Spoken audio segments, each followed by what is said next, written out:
This is a film like no other. It tells the incredible story of a government turning its organs of state upon one of its own citizens for political expediency. It tells a disturbing story of political complicity and ruthless opinion manipulation against a young working-class woman who, as a result of her ordeal, is now confined as mentally ill and at serious risk of dying. Because it exposes such sensitive material, some of the contributors fear for their own welfare, and some have remained anonymous. Despite the risks, it is a story which has to be told.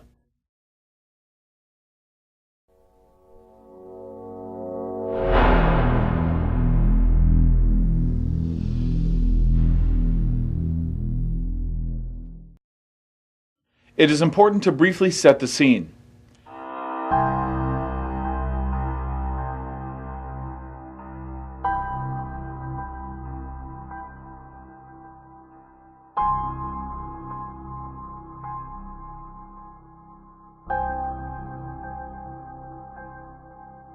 A 27-year-old Australian woman, Schapelle Corby, landed in Bali for a holiday, only to find 4.2 kilograms of marijuana in her bag upon collection. A nightmare began which is scarcely believable.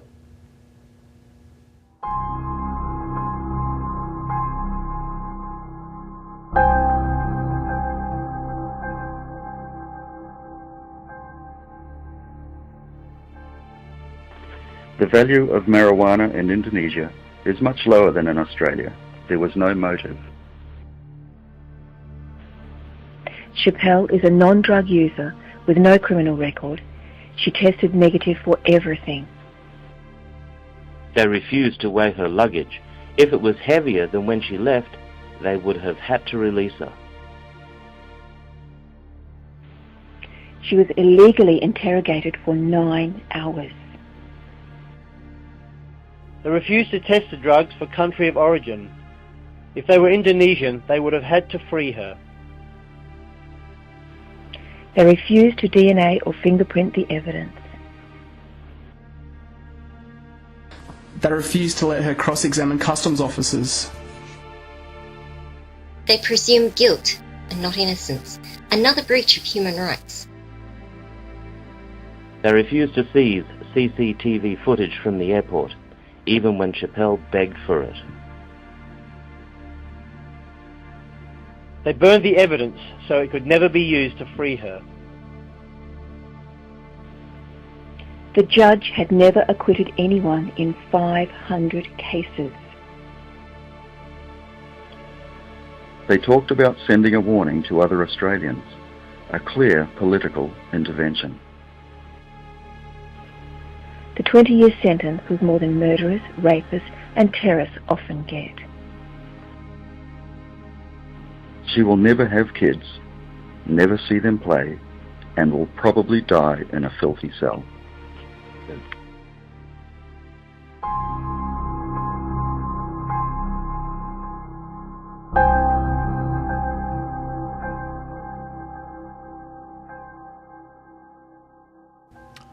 What happened next? While Schapelle Corby deteriorated in a squalid cell, her government clinically managed the political fallout of these events at her terrible expense. For the first time, this film exposes the reality of what has previously been hidden from the public. It exposes what happens when an individual's human rights conflict with strategic political need.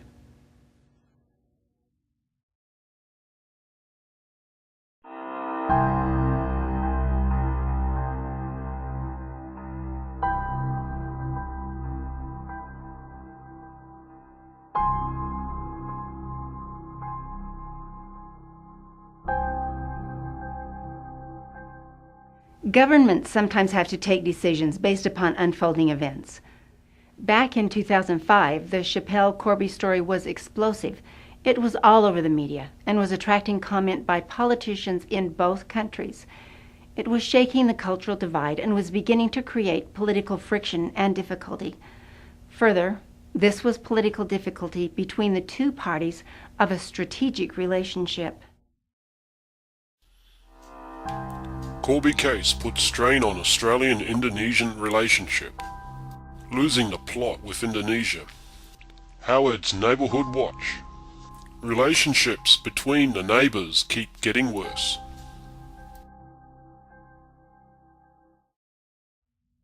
It is important to understand that Indonesia has the largest Muslim population in the world. Its relationship with the West is therefore of critical importance. Australia, by virtue of its geographical proximity, is the front line of that relationship. Australia's relationship with Indonesia is therefore of fundamental importance on the world stage. Yet here was a case involving a single young woman which was beginning to threaten that relationship, or at least cause increasing difficulty. There is absolutely no possibility that the case wasn't discussed by the Australian government. There can be no possibility that the government didn't discuss it and determine a position and policy on it. Not to do so would have been a blatant lack of due political diligence. The political hierarchy of Australia had to have a position and had to manage the case from a political perspective. I don't think that this can seriously be disputed. Will Corby be the splinter in the Oz-Indon relationship? Australia and Indonesia in mortal danger. Australia-Indonesia relationship under severe strain. A dangerous gulf between nations. Diplomats put on backlash alert. In terms of functionality, it would be the following. John Howard, the Prime Minister, Alexander Downer, the Foreign Affairs Minister, and Chris Ellison, Minister for Justice and Customs, who, of course, AFP Commissioner Keelty reported to. Those are the holders of the roles you would expect to be involved. Obviously, there would probably be others, too.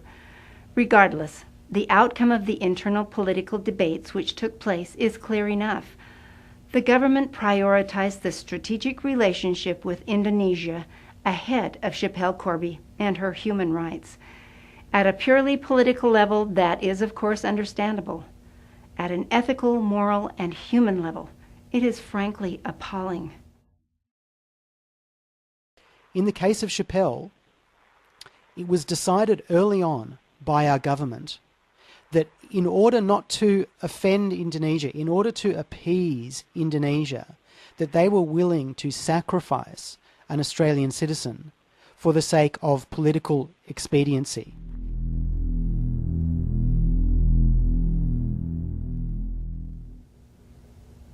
And more.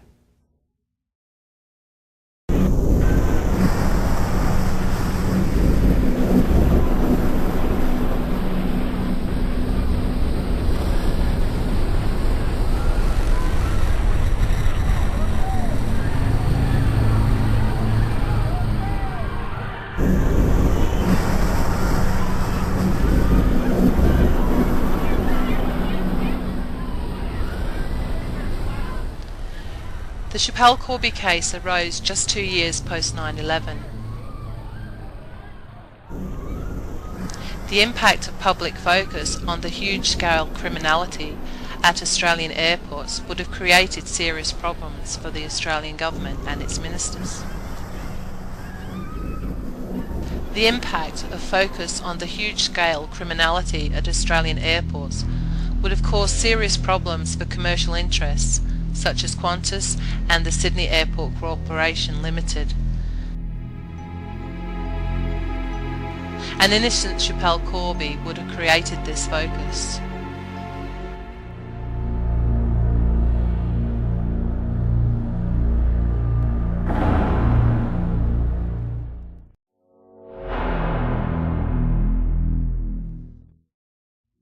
Once a political decision is taken, once a policy is agreed upon, collective responsibility of government is established. This is the norm across nations and certainly not limited to Australia. All relevant organs of state will be supportively deployed. These include the ABC, the AFP, and others. Of course, ministers themselves swing behind the policy too. Once a political decision is taken, once a policy is determined, the organs of state are used to implement it. The heads of government agencies, like the AFP, report to politicians. Politicians create the national policies and set the agenda for the organs of state. This is entirely normal.